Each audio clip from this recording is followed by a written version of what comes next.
All right, we are live. Welcome again to another Sunday night session with the Watercraft Journal. That's bright. Okay. Just want to make sure my light was set right. Okay. All right. Well, hopefully you guys are having a good weekend. We've got a handful of people watching. We're just going to kind of hang tight a little bit. First, let's do some video updates. What's coming up next is we have let me double check. I want to make sure I got the order right. We have an older video that we postponed. Hopefully all you guys got to watch the Cumberland River 440 mile ride that we did. That was a lot of fun. That was something really cool. And what is coming up next is actually an older recap of what we did on the Facebook channel. And that was recapping a little bit of the ride. And then I answered some technical questions for people. So it's kind of a mixed bag. It's about half of the ride and then some other really good technical stuff that people just were throwing questions out, which I'm happy to answer as best as I can. So hopefully you guys get to check that out. That comes out on Thursday. And then in 2 weeks from now, so hopefully before the end of the month. Yeah, today is the 15th. So it should be the 27th that our review of the 2021 Yamaha EX Limited. That's a new unit for this year. It's the EX Cruiser that comes with the limited package. The limited package obviously being the tow rope, the ski cover, the one-person inflatable, the actual air inflator for the tube, and a whole bunch of other drop-in cleats and some deluxe graphics. The EX Limited also has it's the only EX unit to have a wider set of sponsons. These don't necessarily add any sort of handling performance, but what they do offer is some better static and low speed dynamic stability. So we'll have that by the end of this month. And then we get into December, which isn't crazy to think. And we still got a lot of Yamaha stuff left to do. So anyway, that will be in the next upcoming 2 videos. Elizabeth, I missed you last time. What is the downfalls of the ST3 hull? How do you fix those? We've done articles and we've done videos. I'm not going to waste time doing it here. You're going to have to go through previous stuff, and you're going to have to go and look at some of our reviews at the Watercraft Journal. We go into more detail in the written articles than we do here. So please go to www.watercraftjournal.com. I've got a whole bunch of articles and video, so you're gonna want to check that out. Especially when you mention sponsons, look up sponsons. So I should skip turbo and go electric. That's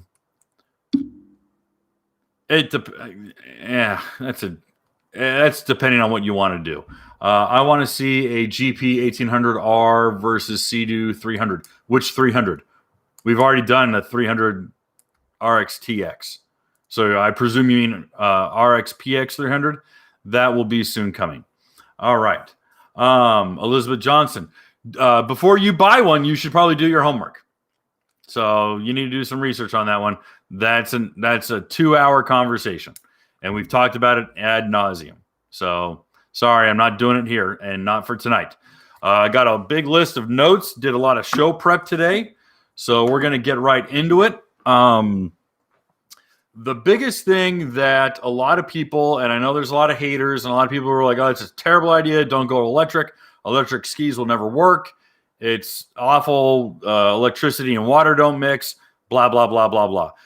Guess what? All you guys sound identical to everyone who was crapping on the 4-stroke transition in 2001, 2002. You're no different. Okay. That's what's sad is that as much as your high school guidance counselor told you you were a unique and special snowflake, you're not. All right. You're not unique. You're not special. Neither am I. But we're just people. And unfortunately, people repeat the same things over and over and over again. And they repeat the same mistakes over and over and over again, sadly. And when word got out in 1999 that the manufacturers were really looking strongly into going into four-stroke, there was a lot of people who got very upset. And they said a four-stroke engine would never work. They would get water ingestion. They would hydrolock. They are heavy. They require special oiling. They require all that kind of stuff. So there was just people who were absolutely ardently against the four-stroking of personal watercraft. I was present. I was there in the middle of it. And it required a lot of development. The nice thing is that a lot of these manufacturers were already dealing with marinized or water, saltwater prepped or water prepped four-stroke engines. Snowmobiles and motorcycles, for that matter, were all being marinized. They were all being waterproofed. And so you started to see a lot of that technology making its way into personal watercraft. Now, obviously, let's do a little time frame here. Okay. So what happened? First we have the Kawasaki stand-up jet ski. We're going to go with the first Sea-Doos that came out 1968, 1969 were kind of a flash in the pan. They weren't very successful for Sea-Doo, I shouldn't say Sea-Doo, but for Bombardier. And so Bombardier dropped the patent. They dropped interest in it, and they let it go. Clayton Jacobson takes it to Kawasaki. Kawasaki launches the stand-up, the JS400, and now we have stand-up jet skis. 1986 or so, early or mid 85, Yamaha comes out with the first wave runner. It was like the 500T. I had it written down somewhere. Yeah, it was the 500T, which was not even 500 cc's. All right, tiny little thing, made 35 horsepower. All right, but it was a two-seater, and it was the first sit-down runabout in this sense. So when Yamaha in 86 comes out with the sit-down, and then Sea-Doo a year later with their sit-down, all right, that's the beginning of the runabout, the two-stroke runabouts, okay? From 86 to 2002, all right? From 86 to 2002, we see nothing but two-strokes, all right? Now two-strokes get bigger, they get more efficient, better carburetor tech.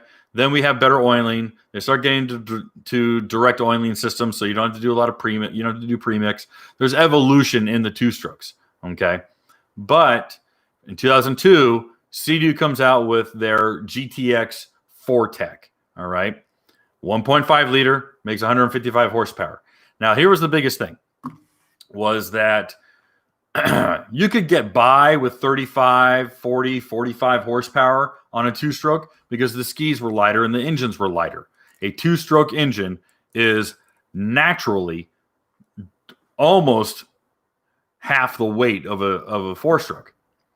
So they're thinking, well, hey, listen, in order for a personal watercraft with a four-stroke engine to be competitive, it's got to make way more horsepower because it's a big, heavy dog, all right? The runabouts went up almost 200 pounds, blew people's minds. They're like, oh my gosh, what are you doing? Okay. Now, as kind of a way to tamper that, a lot of you guys who are a little bit older might remember the LRVs and the SUVs, the big four-seater two-strokes. Okay.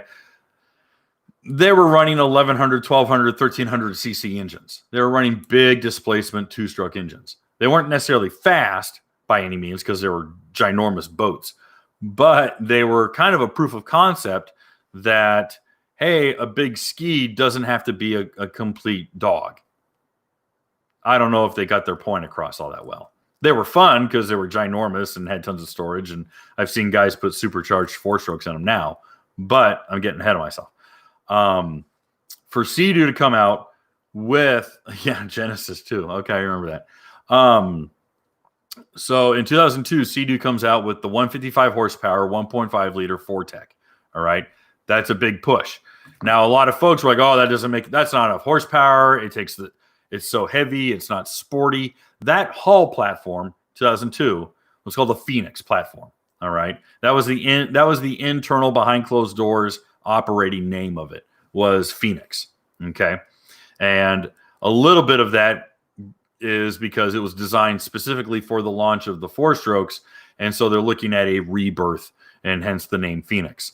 All right, so Sea-Doo 2002 comes out of the GTX 155. The very next year, 2003, they come out with the first supercharged, their GTX SC Fortec, and that's 185 horse. All right, those were the Fortecs with the bright red. They had painted all the superchargers red, and supercharged was a big deal. Everyone, oh my gosh, they went supercharged. Okay. Now, 2003 was also the first year for Yamaha to go 4-stroke, and Yamaha's 4-stroke, the FX 140 made 140 horse naturally aspirated. People were like, well, dude, look how far behind Yamaha is. They're 15 horsepower behind Sea-Doo. All right. The Yamaha was slightly lighter, if I remember right, if my numbers are right. And but still, it was a heavy 3-seater. Now, at the same time, Yamaha and Sea-Doo, both 2002, 2003, still maintained their sporty, like Sea-Doo still had their DI and their DI engines, and Yamaha still had their GP 1300s, and so there was still plenty. There was still like, hey, 2-stroke and 4-stroke. The question is, why did they make the effort? Why did they invest the money into going 4-stroke? The reason being was that it was twofold.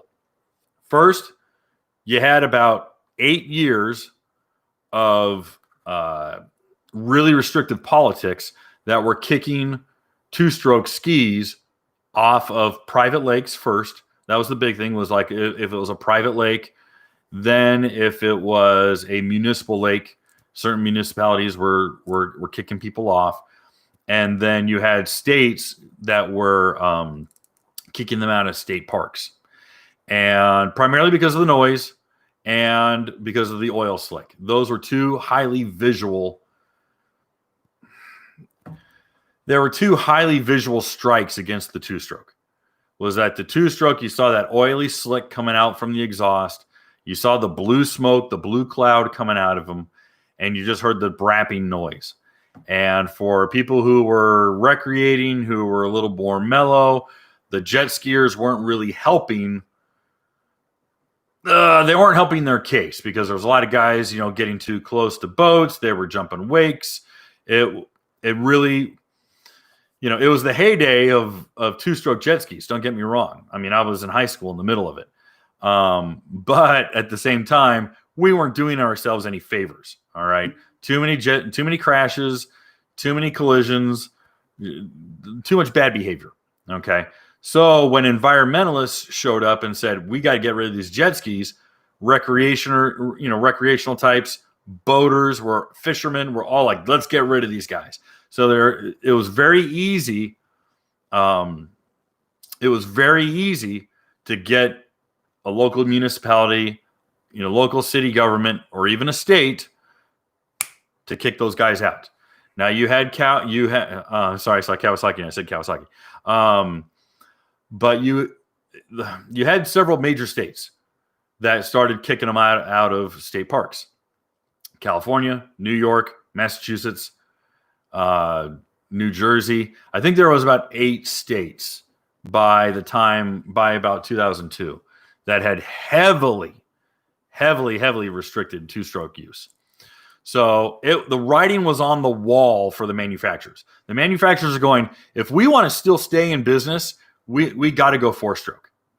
So that's why there was such a push and so much money behind putting 4-stroke engines in these machines. Now, thankfully, here's the best thing about it. Thankfully, the naysayers were wrong. The naysayers were right, and they were justified in the beginning because they were big, heavy dogs. They didn't get good fuel mileage. They were not sporty. They were tanks.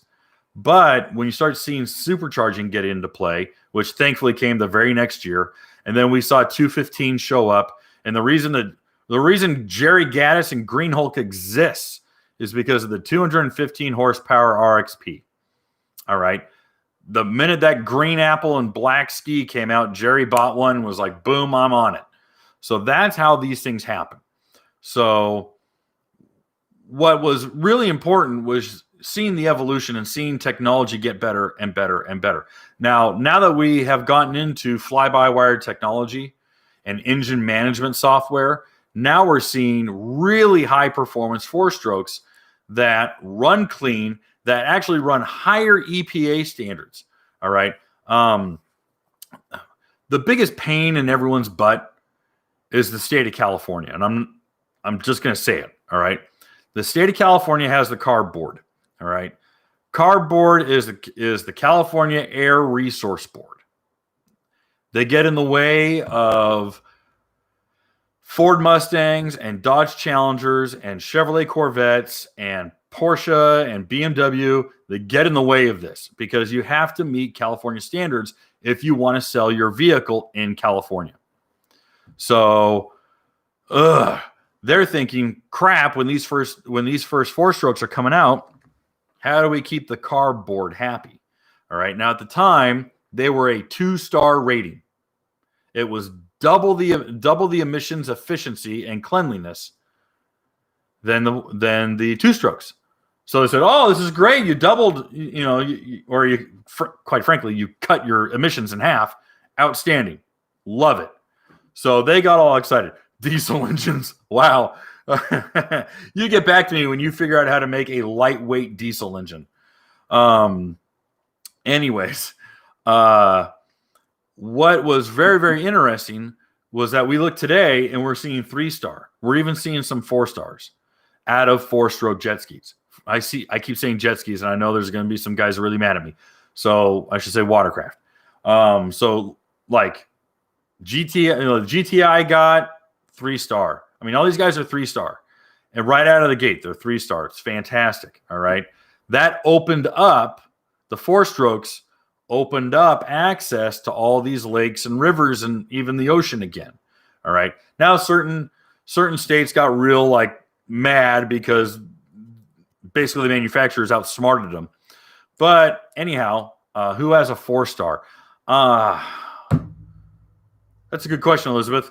I know I've seen one. I think the TR1 and the Ace motor are 4-stars. Correct me if I'm wrong. But I think the Ace 900 and the TR1 are 4-stars. But no, I meant CARB ruins diesel engines. Oh my gosh. We could spend 2 hours on that too, Cliff. Holy crap. I'm not even talking commercial diesel engines. Just, well, look at the trucker strike coming. That's all you got to know. Anyway, sorry, you got me on a topic I'm interested in, so I'm derailed. Okay, wasn't it the old Honda? No, Honda was a 3-star. I want to do a video just on Honda because I actually was involved with the second wave of Honda personal watercraft, and I have some really funny stories, and it's worth just sharing stories. Anyway, but not tonight. So, anyways, that was the big thing about the 2002 Sea-Doo and the 2003 Yamaha is what they did. Now, thankfully, 2004, they weren't far behind. Cowie jumped on the bandwagon, and they got right into the 4-strokes with the 12F and then the 15F. All right. And thankfully, all Cowie had to do was just grab a motorcycle engine and say, this will work. And out the door they went. So they were in good shape when it came to that. So why am I even going into this whole thing of evolution from 2-stroke to 4-stroke? All right. Well, from 1986 to 2000, to 2002 wasn't a very long period of time. All right. Just 16 years. Now we get to 2021 and things are starting to change. All right. There's a lot of people who are very environmentally friendly. There's people who drive Teslas and they want the cyber truck and they have hybrids and all the kind of fun stuff. And then, quite frankly, we're enjoying very, very inexpensive gas right now. But depending on what the next month and a half looks like, we might be keeping our low gas and having a civil war, or we could be going to an administration that will pull us out, or will drastically reduce our, and they've told us this. I mean, this is part of it's actually on their website, which I read and got a bunch of people mad, but they want to pull us off of energy independence and get us back into OPEC. And OPEC is going through troubles right now. And that's what Saudi Arabia and Russia are fighting about, is oil pipeline rights.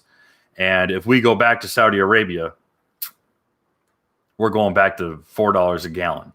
So, and another civil war, because it's going to be bad. So next year is going to be really interesting. So anyways, let's get out of politics and let's get into what's the personal watercraft industry going to do. All right. Right now, the push is for electric skis.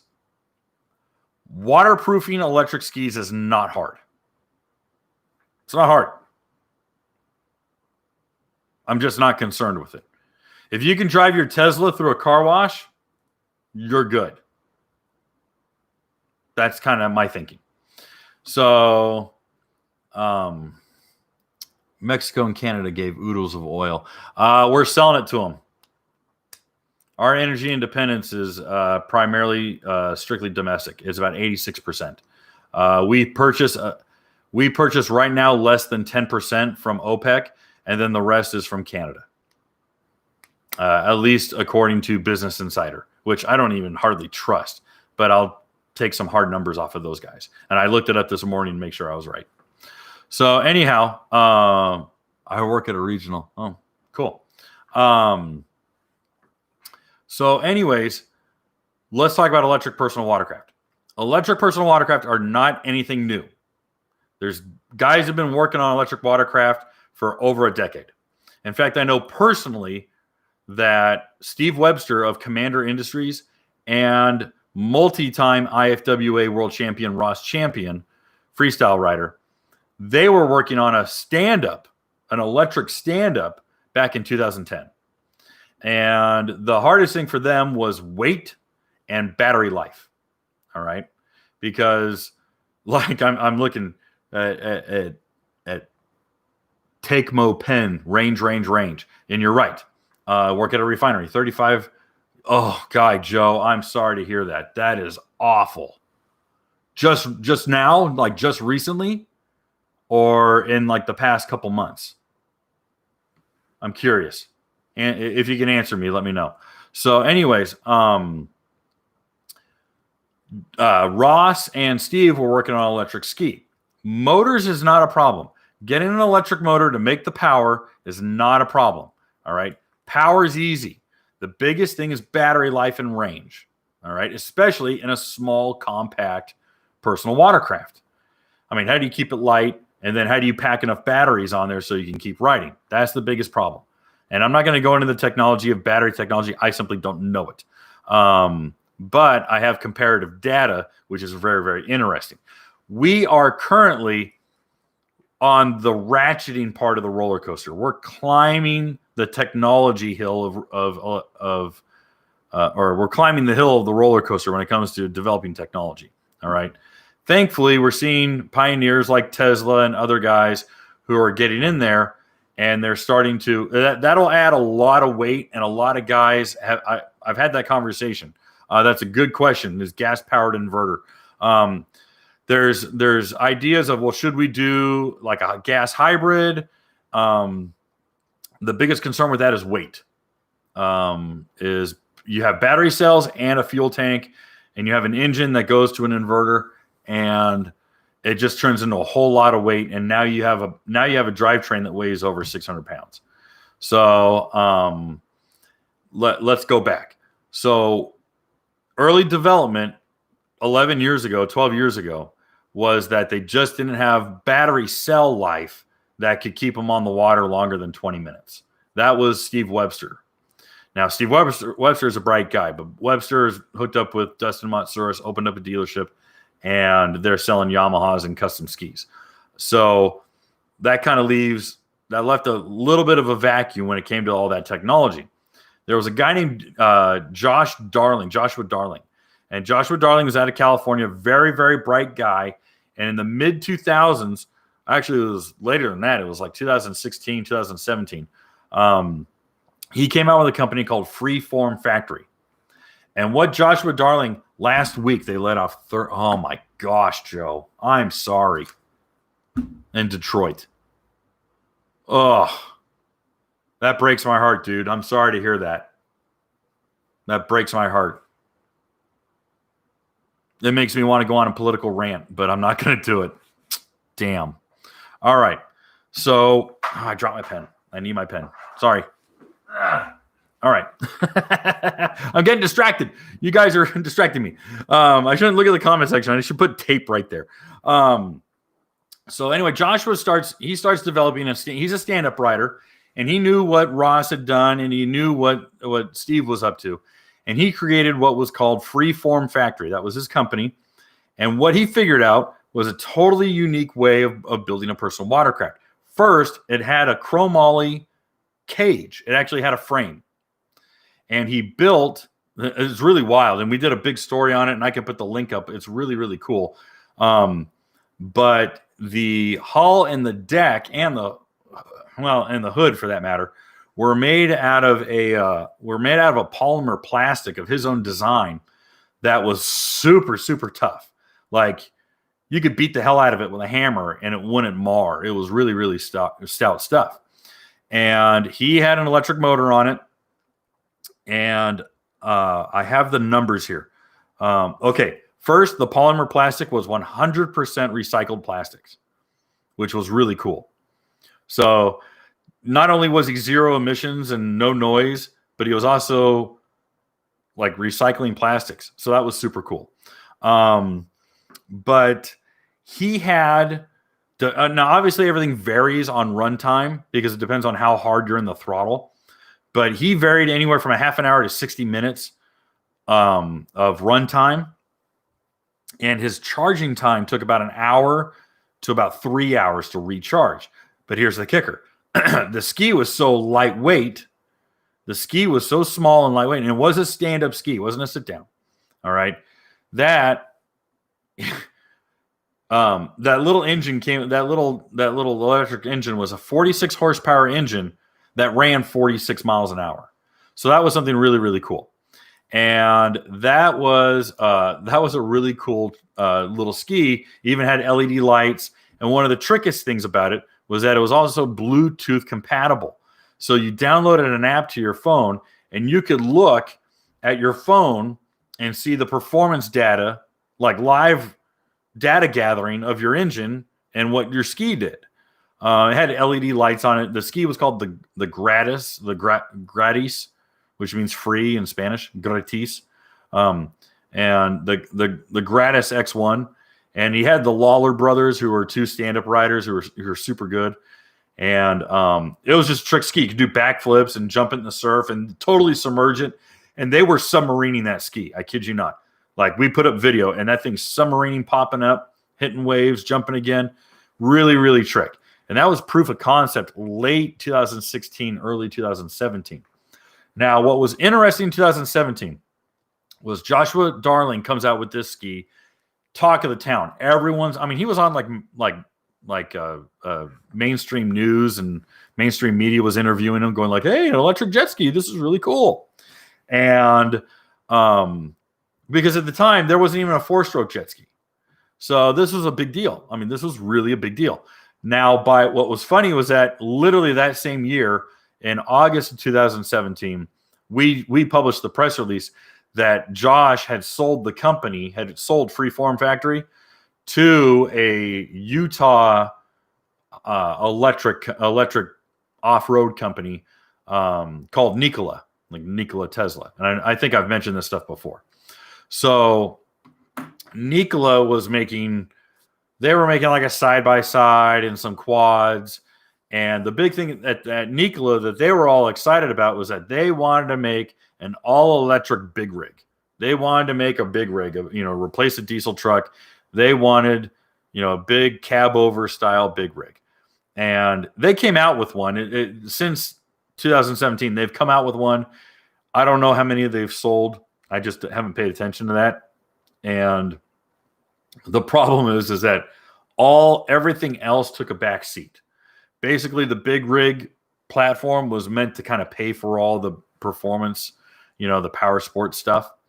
So when they got bought out, I want to make sure I get my dates right. Yeah. Okay. So Nikola Motor in November 2017. That's right. 2019, April 2019, Nikola comes up with a sit down. All right. Now, Nikola not only bought Freeform Factory, but they bought Joshua. So Joshua came with them. And they made a bright electric blue sit down that was roughly the dimensions of the current at the time. So before the redesign, 2019 Sea-Doo GTI. It was around the same length as that. All right. But it had the same powertrain, 46 horsepower with a hour, if you nurse it, an hours long of running time. And it took about 4 hours to recharge. And that was not competitive. Just simply wasn't. All right. Because being so much bigger, it scrubbed almost 10 miles per hour. So it's like 40 miles an hour if you're lucky by yourself, primarily running 35 to 38 miles per hour. And most folks were just like, no thanks.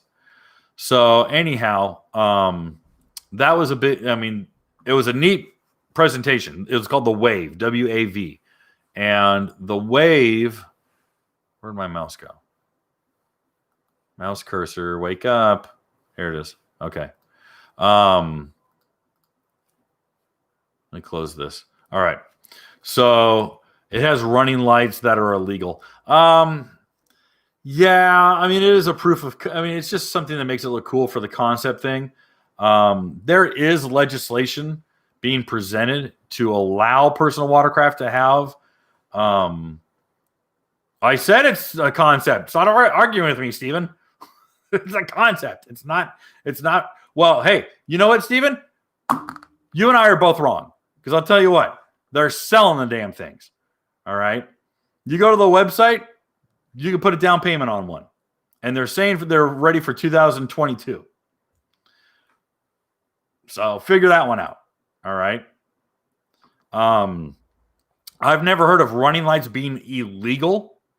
I just know that running lights still, if you can put all the lights in the world on your jet ski, you still can't ride past dusk or pre-dawn. Because there's guys all over Florida with LED lights all over their skis. You can have running lights. You can put a disco ball on your ski. It still doesn't matter, but you just can't ride it in the dark. That's what's illegal. So let me make sure I get everything here. All right. So the Nikola Wave prototype, 2022, you can buy it. And it's for, I'm on the list to buy. Spoke to salesman. $32,000. Okay. I looked it up an hour and a half ago and it said $20,000. So what the heck? Another 12 grand for this thing? Dude, you got took. Plus, never buy the first year of anything. Oh, especially unproven technology. Unless you got the money to spend, cool, but yikes. Yikes, I wouldn't have done that. Okay. But yeah, that's the Wave. Okay, that was 3 months back, not bought. Okay, good. Woo! Ugh, 32 grand, dude. You made my stomach turn when you said that. All right. So anyways, yeah, that's what's listed on the website. Just by looking on the website, they said 20 grand even. Whether they have a dealer network, I don't know. How they're going to sell it, I don't know. But there's still just too much stuff that's too ambiguous. So that is one guy, and that was back in April of 2019 that they presented the Wave. It's a neat looking ski. The pictures are really pretty. If it works, how well it works, does it do everything they promised to do? I don't know. But before the Wave came out, there was another guy. All right, they beat Nikola to the punch, and that was a Hungarian company who made what's called the Narki Electrojet. And I don't know if you guys have seen this thing. It looks like it's the length of a stretch limousine. And it's got that nose that comes all the way like this. All right. It looks like a narwhal. It's ridiculous. All right. And Narc is a lump. Well, I'll tell you. Let me tell you the information on this thing. First, 50 grand. That's what they're saying it's worth. It's made out of carbon fiber, but it's still heavier than anyone else because it's huge. All right. And it has, here's where it gets even better. Better by being funnier. All right. It's got an hour and a half running time with a max speed. You ready? 34 miles an hour. 34. There. It's 34 miles an hour. Steven, quit cutting my grass here, man. I'm going to turn you off. So, yeah, the Narc or the Narky or whatever you want to call it, still a concept. It's 4 meters long. Yeah, it's a tank. All right. But it is still another concept. All right. It's still not a thing. Now, what is interesting, and I'm gonna get ahead of the main course of this conversation, is that at the 2020 reveal, so that's September of 2019, Sea-Doo revealed that they're messing with a lot of electric engines and a lot of different applications. Right now, my understanding, from what I've been told, is that the Spider and the Spark equivalent of the Spider's the 3-wheeled, is the front 2 wheels in front, 1 wheel in back trike that they sell. They have a Spark equivalent of the Spider, and that's called the Riker. It's a lightweight 1-seater. It's a very sporty little thing. And my understanding is that the electric concepts have been very successful in both the Spider and Riker applications, because there's probably the least amount of resistance.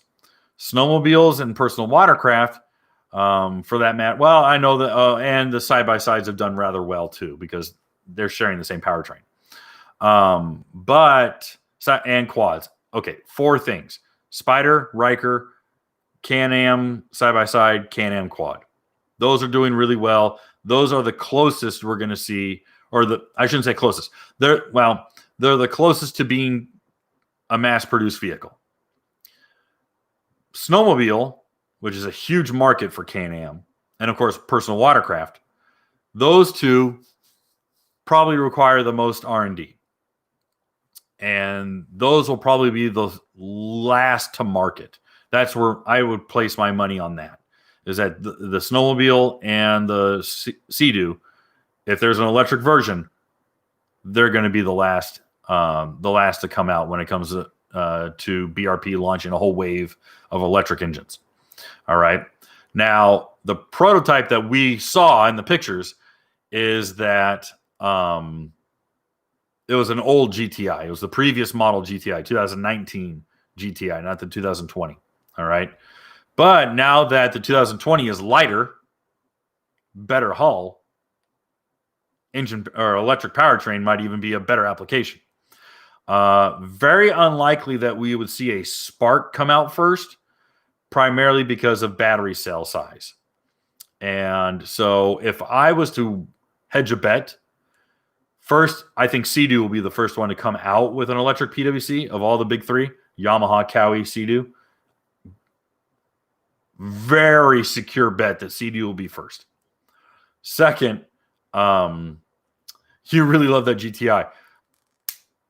I'm telling you, Elizabeth, it's a winner. It's a winner. It's hard to argue with that ski. I just haven't seen anything that really stands out that I'm like, oh, okay, well, I love it, but this. I just haven't found anything that has made me go, pause. With a 300, no, I think it ripped the motor mounts out, and you can't put the bigger pump in. So a 230 is, a GTR 230 is a riot. It's a great ski. And it's got more storage than the ST3, for goodness sakes. You can pack everything you want onto the back because of the link system. And then you got more storage and a bigger glove box. I mean, like an actually usable glove box versus the ST3 that doesn't have a usable glove box. You can barely put your wallet and your phone. I mean, you put your phone in your little case, but then this much room is like the size of a Twinkie. What are you going to put there? Your wallet? Okay. Then you get it all wet because it's not waterproof. Anyway, you got me on a tangent. So I foresee Sea-Doo. I really do foresee Sea-Doo being the first to market with a electric PWC. But I would wager we're probably 4 years out from seeing a commercially available electric PWC. And the biggest problem with an electric PWC is not battery life. It's not powertrain. It's not waterproofing. It's what do you do if you're out on the lake? What do you do if you're out riding? There's no charging stations. That's the biggest problem, is that there's no charging stations. You don't go to a marina and plug in your ski. And that's going to be the biggest hurdle, is the infrastructure to support an electric boat or an electric personal watercraft. That's the problem. And quite frankly, how long did it take electric charging stations to show up after the first electric vehicles? All right. In the 90s, the guys with the GM EV1, those goofy looking tear-shaped things that GM crushed because the money was in SUVs at the time. And those EV1s were fantastic. Like, people who have them loved them, but the infrastructure wasn't there. And even when the first, with the first Prius or that's the plural for Prius, or the Leafs or Leaves started showing up, they're gas, they were gas hybrid. Well, the Priuses were. But again, that's where capacitors come in. Again, it's the infrastructure. It's the infrastructure. And I'm really repeating a lot of the talking points that has been relayed to me from the manufacturers. So that's really the biggest issue. But let's get to the guy who's probably going to come to market first. And that is a Canadian company called, please, if I mispronounce this, please correct me. But I believe it's pronounced Taiga.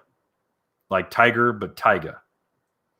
And Taiga, a 15-mile-an-hour limp mode to get you home. That's a battery reserve. That might be a really good idea. Steven. So, solar collector. Yeah, solar just doesn't have enough draw. You'd have to have a sail. I mean, bigger than the size of the ski to soak in as much enough solar. Solar isn't. We're not there yet. I'm not saying never. I never say that, because technology is there. Guys, look at your cell phone. All right. This stupid phone has more computing power than what flew the space shuttle in the 80s. It's a phone. It's irradiating my groin, but it's still a phone. And it's a supercomputer. So the technology will catch up. The same way technology caught up with the four strokes. And look how long it took. All right. It took 19 years. It took 19 years since the first Sea-Doo to, 155 horsepower out of a 1.5 liter, all right, on the GTX. And you look at the supercharged ski with eco mode, sport mode, launch control, all the different fly-by-wire things, all right, NOx sensors, timing retardation, timing advance, all the things that are in these engines, all right. The technology has caught up, all right. The problem is now the environment's changing. And I mean the market environment, not the environment's changing, but the the actual marketing environment. The buying market is different. The buyer, honestly, they did market research. And here was something really interesting that was conveyed to me, was that they're still having a hard time getting successful, career-minded 20 and 30-year-olds who might be single or married but not have kids. They have a cat or whatever. But they make decent money and have a means to get to a lake to buy a personal watercraft. Why won't you buy one? And they're like, well, and they just hem and haw, and they kind of just roll their eyes. But what's interesting is that they said, but if you had an electric one, I'd be interested. All right. So you have a new generation of potential buyers, but their holdup is that they want an electric personal watercraft. And this is not coming from Kevin. This is coming from Sea-Doo, Yamaha, well, not so much Cowie, but Sea-Doo and Yamaha. All right, they've done the market research. The market research is like black and white. And it's like, listen, if we had an electric ski, boom, got to do it. So let's get back to the point of Taiga. All right. So Taiga comes out. They come out in they've been brainwashed. Well, that's that's another conversation. Excuse me. In September 2009, Taiga announces their Orca. All right. Their Orca is tiny. It looks big. It's not. It's the size of a Spark. I mean, dimensionally, it's like 3.8 inches longer than a Spark. Same width as a Spark. Slightly heavier. It's a little bit heavier than an EX. It's like 570 or 580 pounds. All right. Now that's the fiberglass version. There's 3 versions of the Orca. And let me make sure I get the names right. I have it written down. There's the Sport, there's the Performance, and then there is the Carbon. There's technically a 4th one, but the 4th one's already sold out, and the 4th one is a Founders Edition. All right. A Founders Edition is basically you're an Angel sponsor. You come in, you pay an exorbitant amount of money, and you get your ski first. It's got some extra bells and whistles on it, and they give you a members only jacket or something like that. They give you a bunch of stuff to make you feel special. That you dropped a bunch of cash on it. What's really now that version, if I'm right, okay, that version was $28,000, but those are sold out. There is no Tesla PWC. There was rumors of a Tesla PWC. There is none. All right, I got some smart asses here. That's pretty funny. And by the way, I'm very glad to see that Master Luke Skywalker has joined us tonight. I think you were done wrong in The Last Jedi, and I'm glad that it's an alternate universe and it is not the canon. It is soon to be not the canon universe. So, thank you very much for your sacrifice and saving the Republic. All right, so the 3 versions of that Orca PWC. What's neat is I'm going to talk about the Sport one. The Sport one is the fiberglass one. It is also $15,000. All right. Those watercraft are due to show up next year. So they're legit. They're on board. And there's a couple things that are really exciting about it. In fact, I have a press release that I've yet to publish. It'll go live on Tuesday from Orca or from Taiga. And that Taiga was only founded in 2015. So they're a relatively new company. All right. I want to make sure I get I got a bunch of numbers here. So here's some numbers soup. But the neat thing about the entry level $15,000 ski is a max speed of 56 miles per hour. All right. That's faster than a Spark. That's faster than most EXs. EXR about the same. All right. Makes about 120, the equivalent of 120 horsepower. So that's pretty stinking good right out of the gate for their entry-level ski. It is a Spark, so it's going to be lightweight and fun to throw around, and, it's going to be pretty trick. But you can go 56 miles an hour, and you can really whip it around, and it's a legit machine. The problem is that it's got pretty short range. All right. They did some fun math, and they said you have a 32-mile range at 28 miles per hour. Well, if you're going 28 miles per hour, that comes out to an hour. Well, it basically comes out to 75 minutes of riding time at 28 miles per hour. Okay. So an hour and 15 minutes at 28 miles per hour, or a half an hour, if not less, at 50. So again, or 56 miles per hour. So that's kind of how it rounds out. That's still better than anyone else here on this list. All right. That beats the pants off of anyone on this list. Now, what's cool is that when you go to the performance version, is also fiberglass, but it's got a top speed of 65 miles per hour. Okay. Because it's making the equivalent of 180 horse. Ride time is about the same. Not too different. But then if you go to the carbon edition, you go to a full carbon fiber ski, you cut some weight out, and now you're going 68 miles per hour on something the size of a Spark. That's pretty damn good. I don't know what that hull design is going to do at 65, 68 miles per hour. I can't imagine riding an EX 65 miles per hour. No. Yeah, I can, because I've gone 64 on an EX. But it had the full tilt Riva kit on it. So it had really good sponsons, intake rate, ride plate, prop, ECU tune, handling package. It was all decked out. It was pretty cool. So it handled rather well. Hopefully the guys at Taiga know how to design a hull, or you're going to be on a real sketchy ride at 65 miles per hour. But again, why I bring this up is that Taiga right now with the Orca is the closest we've got to a production electric PWC. The hope, and according to them and according to press releases and what they've been saying, is that the Taiga Orca is intended to show up in April of this coming year.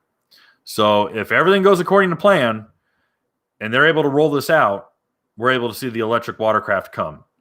And the press release that we got coming out is it's not terribly exciting, but it's kind of neat. Is that my Bluetooth mouse just fell asleep again. There it is. All right. But that Taiga just partnered up with ABB, which ABB is a company that makes AC and DC wall boxes, charging stations. And they've been doing it professionally for automotive and trucking. And what's going to be really cool about that is they also are going to hoping to get these charging stations at major marinas. Who knows what marinas those are? But that will mean that, hey, listen, you can pull up on your Orca, plug in your ski, and go get lunch for 45 minutes, come back, and you're halfway charged. So that's a pretty good idea. And that's working out. We're seeing the infrastructure catch up.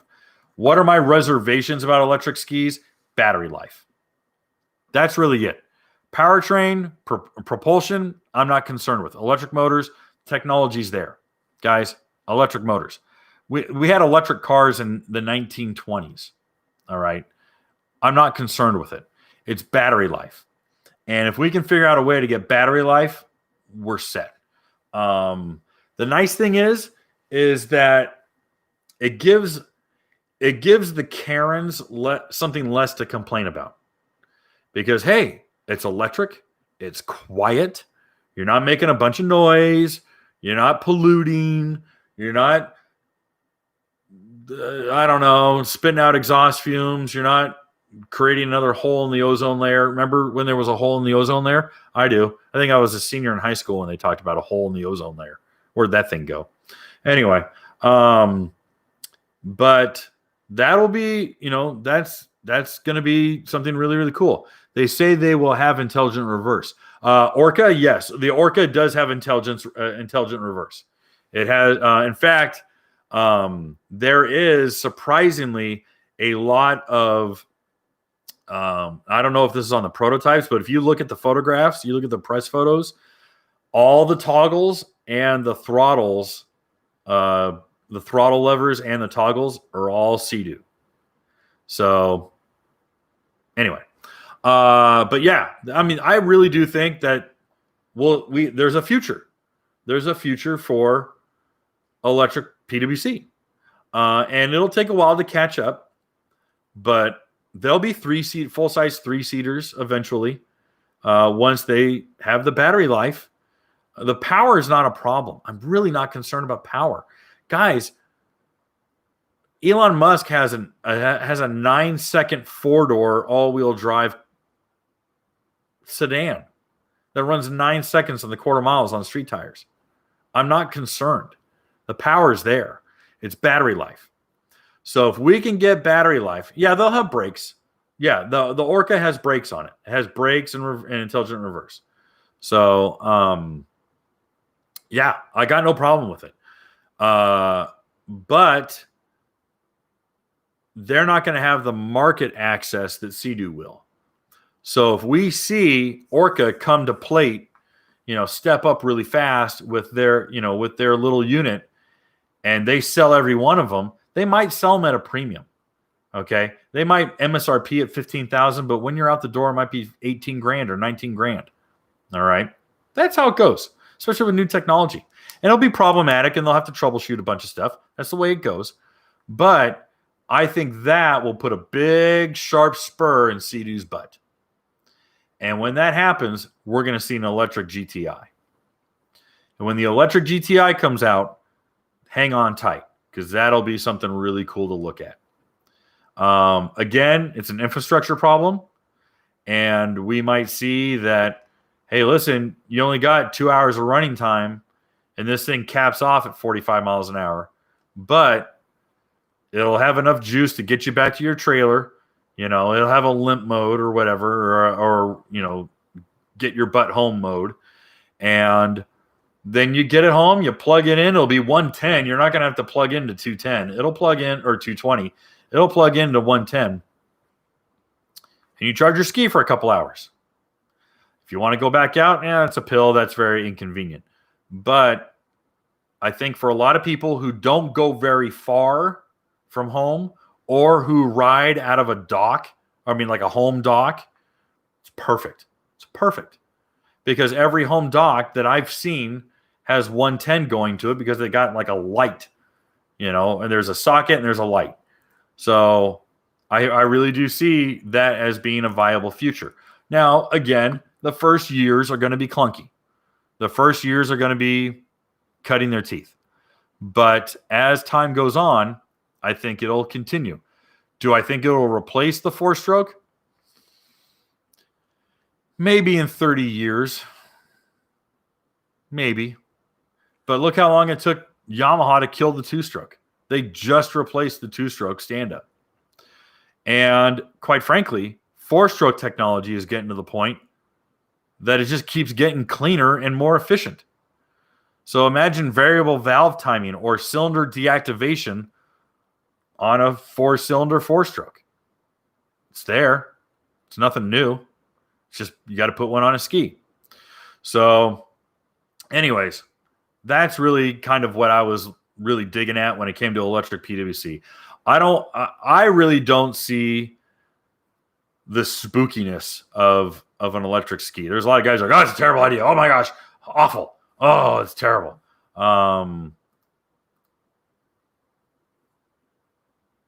Business Insider, Sean.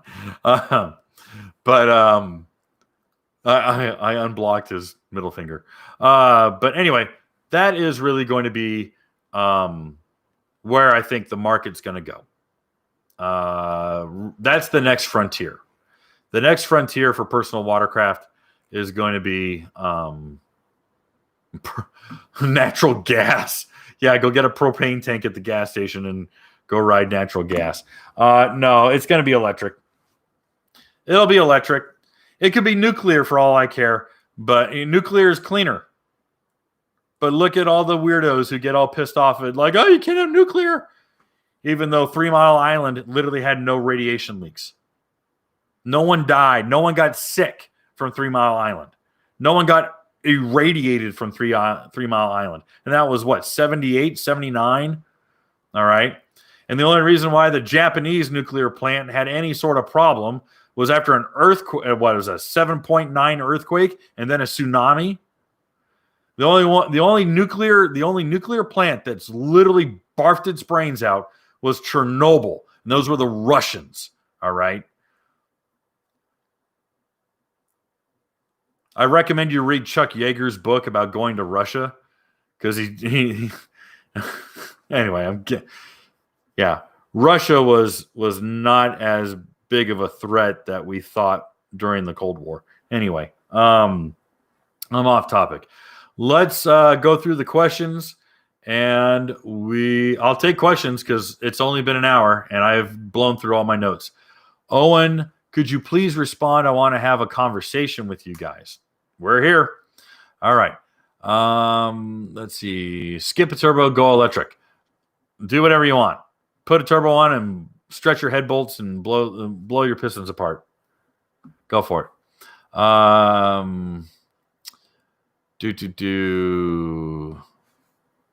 Speaking of repeating mistakes, I have 3 GP 1800Rs and I'm burning through clutches like hotcakes. Yeah, maybe the stock clutch isn't the way to go, Joe.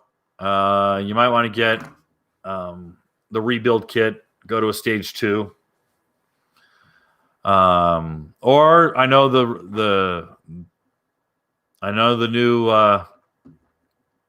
supercharger clutch on the 2021's redesigned. That might be the case. That might be the way to go. All right, Yamaha Wave Blaster is what they need to remake.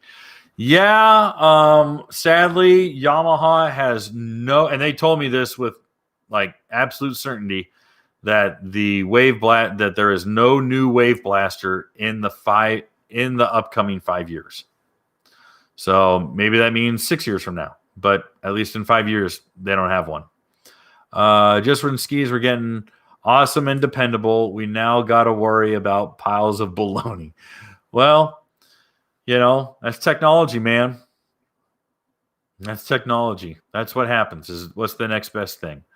I remember that old Kawasaki ZXi, man. They smoked. Let's see, real quick. What's my favorite jet ski? I'm not answering that one. Yeah, Carb ran 2 strokes off the water. You're right. Stand to ski, sit to wee.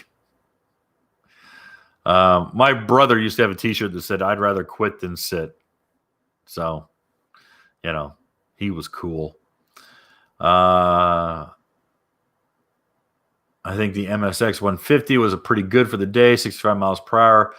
Yeah, was that GPS or was that paddle wheel? I think that was paddle wheel because I think those guys are doing more like 58. Because those could only keep up with the GP 1200s. Ask me how I know. I had a GP 12 with Protec carbs and a Protec pipe and Beach House sponsons. All right. Let's see here. I deleted my diesel truck. I'm removing speed limiter on the ski. Well, that would be awesome. Let's see. Politics. Wait for gas prices to skyrocket. You're not wrong.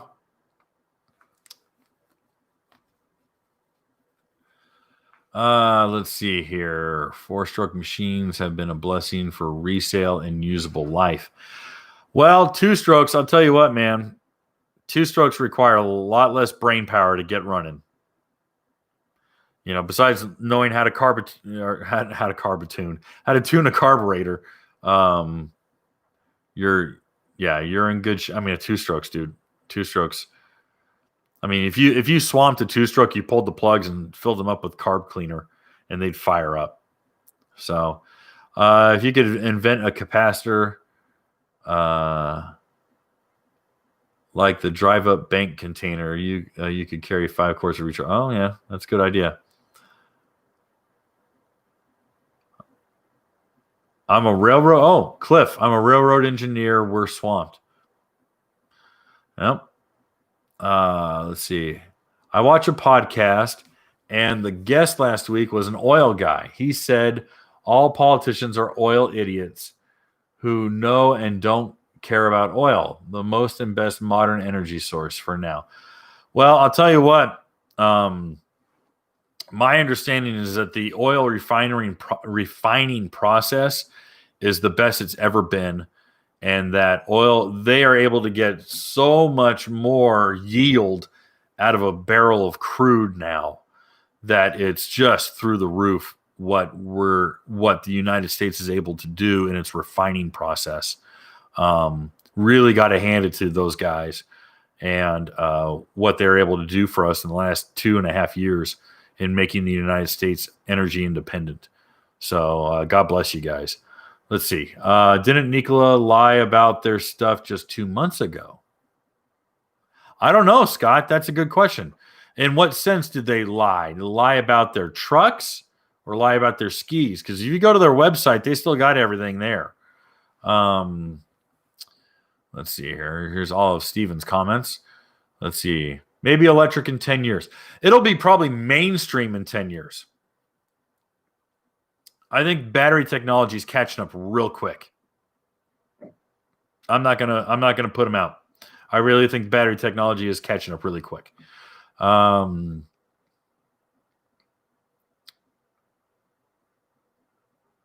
Freeride 2018 Euro Stand-Up Champions will have a new PWC, I presume, 50 miles per hour in 2 months.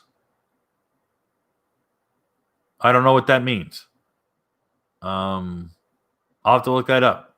Carve Freeride. Yeah, I don't know. Okay. Bring back the RXT 230. No, because there's no difference between the RXT 230 and the GTX 230. Just get a GTX 230 and put sponsons on it. Because the RXT 230 didn't have foot wedges. It had knee pads for the ergo lock. That was the only difference between it and the GTX.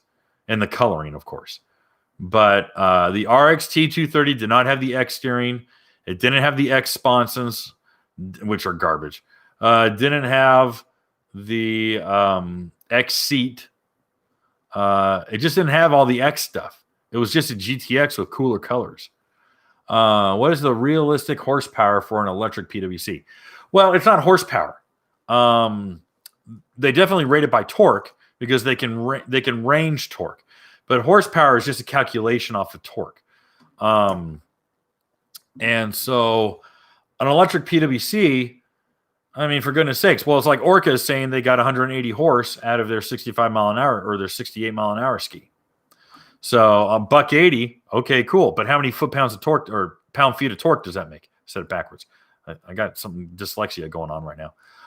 So that's a question I simply can't answer because if you want to calculate torque and horsepower off of a gasoline engine, that's an easy equation. I have a T-shirt from Hardcore Horsepower that even has it written out.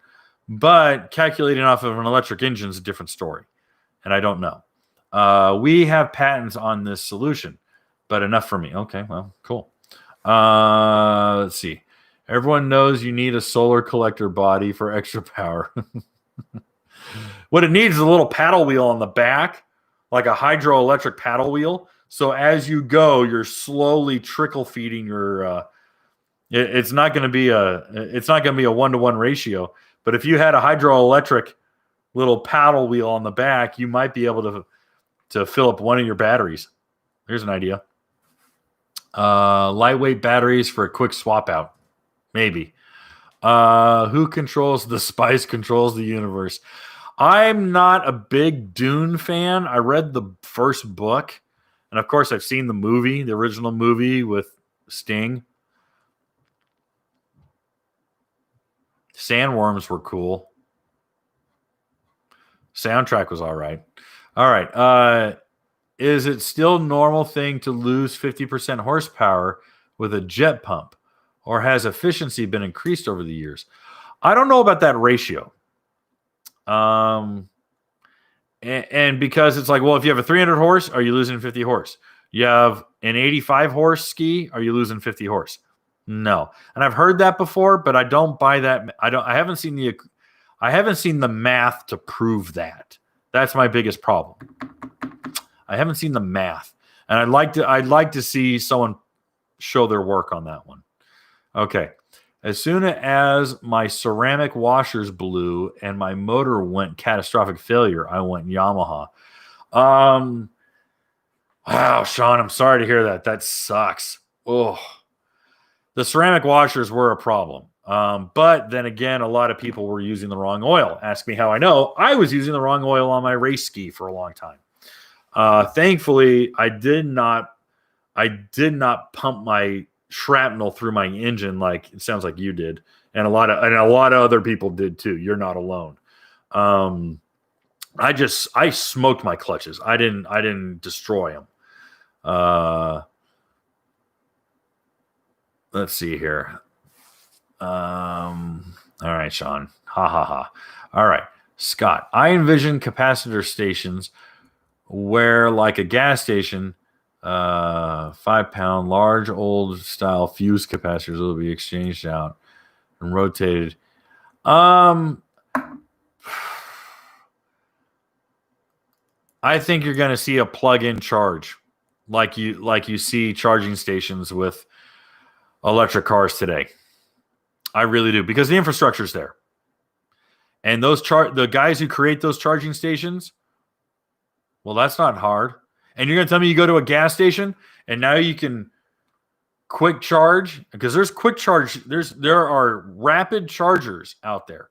So if you could quick charge your ski, let's say you have a gas-powered RX PX 300 and an Orca on your trailer. You got two of them.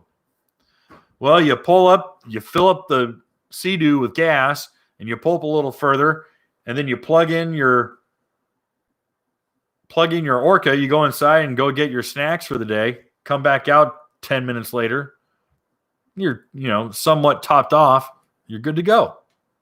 So I think really the way to go is follow the money and see what money's already been spent. Money's already been spent and infrastructure is already being built up in the plug-in style, the pistol grip style charging stations. So I think that's really where we're gonna see it. Come on, man. We're all going to get Sorry. That's my bad Biden. All right. POC, not people of color, PWC. Let's see here. Is that a Biden sign I see in the background?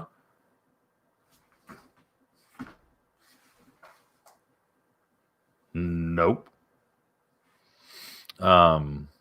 That's the Rex Maze 300 open wheel. That's a vintage poster that I saved from Riverside Raceway. Let's see here. Let's see here. We're about to have a major recovery that will drive demand on energy. Get ready. What kind of recovery? It's definitely not going to be economic. All right, let's see here. Worldwide energy. Oil is down 30%. Energy was down 15% in 2008, and it took 5 years to get back to pre-08 levels. Let's see here. Just applied for my patent on a charge boat. Hey, it's a good idea if you can do it. Get those quick chargers on it. Let's see. Vodka ski. If you want an electric, or if you want a pure alcohol running ski, that might run clean. They'll smell funny, but I know the Tennesseans would love a Jack Daniel's ski. Let's see. Just one quick reply in the ST3. Sponsons intake great. Both from Riva. Don't cut corners. Pro Series sponsons, Pro Series intake great. Otherwise, the hull is garbage. No, I shouldn't say garbage. That's not fair. That's not fair. No, I retract that statement. I apologize. The ST3 hull is unpredictable in rough water. Glass, it's great. Glass, it's a hoot in glass. In cross chop and in rough water, you need sponsons intake great and trim up one notch above neutral. Let's see here. We will have our POC electric ski out in 2 months. You heard it here first. Steven, who do you work for? Do you work for Taiga? Sea-Doo? Who do you work for? And it's PWC. All right. Proof of concept, release in Havasu. Oh, okay. If you buy the Yamaha FX SVHO, would you buy the limited or the normal one based on the accessories? I like the cover. And I have a raft. I got tons of ropes. And they all have the port in them now. The 12-volt socket. I mean, the sound system, yeah, they come with the speakers, so that's pretty good. I mean, the limited package is, you're going to get your money's worth of limited package on the FX SVHO. But that, it's all black with red, which is kind of cool looking, you know. I don't know. I would have gotten last year's SVHO with black with the carbon gray. Black on black on black. I know it'd burn your legs and burn your butt, and black gets hot. And every guy who's like, dude, it looks cool, but it's scalding my legs. Yeah, I know, but it looks bitching. All right. All right. Last week you mentioned most manufacturers are standing pat for 5 years. Elaborate on their thoughts. I don't know what you're asking, Scott. Look at the Evinrude GT. Yeah, Evinrude's dead. Evinrude is dead. They sold them all. It's all gone. Evinrude went bye-bye. SVHO block is iron. Is it? I thought it was aluminum with steel sleeves. If you ever want to watch some stand-up comedies, no.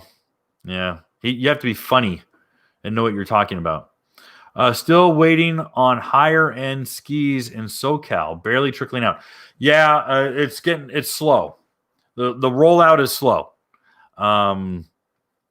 Sorry, I don't know what to tell you, but the rollout's slow on the new ones. Elon has COVID and launches astronauts into space while launching tequila. Hard not to appreciate the guy's ambition. Does he have COVID? He took 4 tests in one day using the same samples and having the same clinic with the same nurse. He had 2 negatives and 2 positives. So does he? Video idea. Why Evinrude was discontinued. Money. Money. It was money. Crude oil will always be a part. Crude oil will always be a part of our economy. There will be more electric and diesel products coming out, and the prices of gas will go up. Yeah, I think Tina's right. Lights, bring it. You can paddleboard at night, but not a ski. What the hell? Agreed. Chris Manthos with the AWA. Look up Chris Manthos, M-A-N-T-H-O-S. Chris Manthos. He is the head of the American Watercraft Association. Write him. And we all need a petition to at least some, not necessarily nighttime operation, but there's got to be some sort of wiggle room when it comes to like dusk and dawn. All right. Do you know where I can find info on PWC being able to drive at night? Your state. Every state's different. And the Coast Guard, U.S. Coast Guard website. That's going to be your answer, Jason. Let's see here.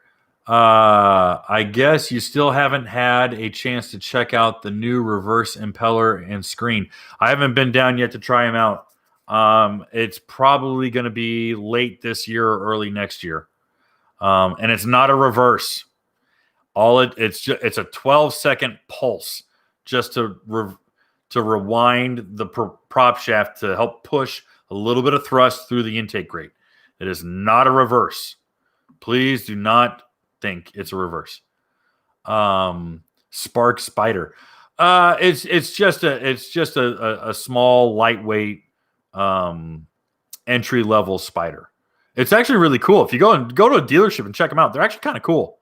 They kind of remind me like a Grom, but I mean they're bigger than a Grom. But anyway, let's see. Which ski would beat you up more harder to stay on and chop, GTR or GP?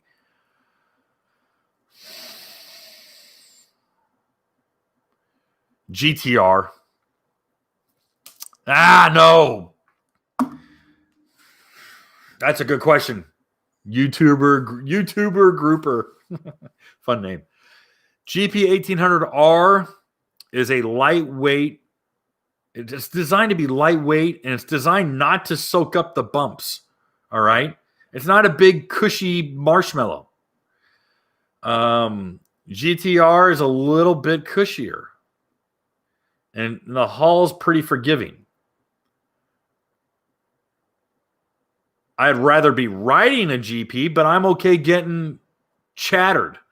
I'm okay with the vibrations, and I'm okay because I know what I'm riding. I'm not expecting a GP to be a Cadillac.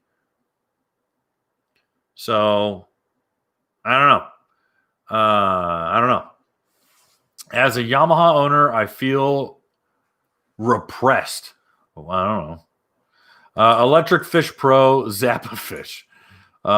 Be glad they don't make a Fish Pro that's designed for dynamite fishing. That'd be kind of cool. Let's see. You said PWC manufacturers are holding off on any new products for 5 years. No, I'm not. I never said that. Never said that. I said it takes 5 years for development for new personal watercraft. Everyone's on a 5-year scale. Yamaha and Sea-Doo. Takes 5 years. So if today they show up and say, I got a great idea for a new ski, and it gets rubber stamped, it takes 5 years of R&D and development and testing before it shows up in the dealerships. That's what the 5-year window is. Okay. Best way to break in your PWC. Push it out of the back cargo hold of a C-130 Hercules. That'll break it. Yamahas don't require a break-in period. Neither do Kawasaki's. Sea-Doo are the only ones who do not bench test their engines. Everyone else bench tests their engines, which means the engine is already broken in, that the rings are seated, and that you can go wide open throttle. Let's see here. Make fishing easy. Discharge into the water. Fish on. Diesel runs the world. Think of it. Oh, that's true. And diesels have been around. Well, anyway, let's see. I meant info on them changing the law on it in Florida. In regarding to riding at night, state government and U.S. Coast Guard. U.S. Coast Guard is gonna supersede state government. State government can be a little more lenient, but the Coast Guard is going to be a jerk about it. You can legalize all the drugs you want in your state, but there's still federal law. So if the feds show up, that's why feds were coming in busting, like edible shops and, pot shops. Let's see here. I'll show Sean's. Black and white as in BS. That's BS. Taiga. Released the OEM Kraken. Supercharged. Okay. All right, Sean's having fun. All right, guys. Well, that was it. We're at an hour 25. Hopefully, that was a fun conversation about electric stuff. Again, listen, it wasn't very long that we went from 2-stroke to 4-stroke. It really wasn't very long. So now, from 4-stroke to electric, about the same. Actually, it'd be even less time, or more. It'd even be more time. So, yeah, from 2018 to 2022. Excuse me. Wow. From 1986 to 2002 is only 18 years. So we had 18 years of 2-stroke being the mainstream. And then 2002, 2003, we start going to 4-stroke. So again, guys, now we're looking at 19 years. So let's start seeing some electric stuff. Don't be afraid of the electric stuff. I misunderstood. I just figured they assumed the new administration would be difficult to work with. It's not working with the administration. The White House does not give a rat's ass about jet skis. All right. It's the economy. It's the economy, stupid. It's always the economy. People's jobs. We just learned that 35% of oil refinery just lost all their jobs in the last week because of the election. So who knows? I mean, we have actual anecdotal evidence right there that the election has an impact on the economy and people's jobs and livelihood. So, scary times, guys. Let's hope for the best. Let's hopefully we can carry on and we'll see PWC sales and we'll get going. Let's see here. How long would it take for them to ship a Yamaha to the island of Bonaire? I don't even know where Bonaire is. So I have no idea. Sorry. I failed my geography. All this time I thought Taiga was a rapper. No, it's Taiga. Taiga? I don't know. Taiga? That's what I thought it was. How come they don't sell the cruise kit anymore? I don't have cruise on my RXTX. The 2017. 2017 will have cruise control on it. It should be on the bottom right. Let's see. What? They've been around for much longer. Who? Taiga?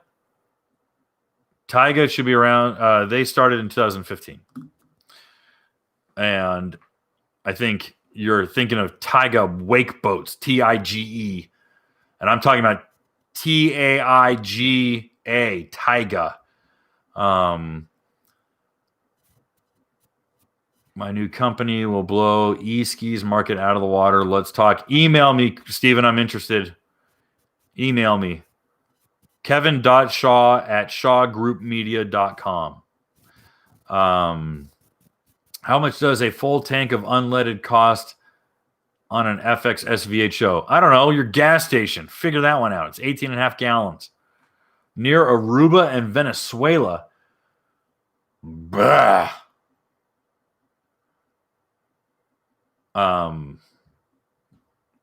I can't imagine any. I have no idea. I have no idea. All right, I'm done. I'm done. And again, I'm talking about Taiga, Taiga. All right, I'm done. You guys are kooks. Have a good night. We'll talk soon. Make sure to check out. We got another video showing up. Another video showing up on this Wednesday. And then we'll do a live on Sunday, as always. And we'll keep going. All right, guys. Take care. We'll talk soon.